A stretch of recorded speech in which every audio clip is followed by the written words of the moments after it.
पिँढीले अहिले जस्तो पिँढीको होइन नि त।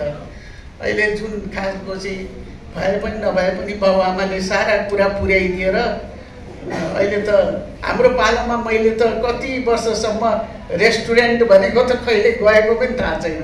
हाम्रो त लाज हुन्थ्यो, बाहिर कसैले खाएको देखेछ भने हाम्रो त इज्जतै जान्थ्यो। त्यो बेलै त्यस्तो थियो होइन।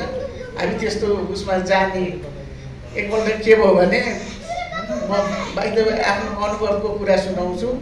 हाम्रो विराटनगर, म स्पेसल विराटनगरमा जन्मेको मान्छे हुँ।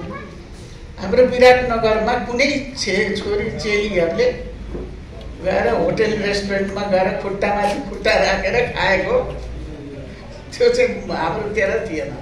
तर धरानमा चाहिँ रहेछ त्यो कल्चर। अनि धरानमा वकालत गर्न गएँ।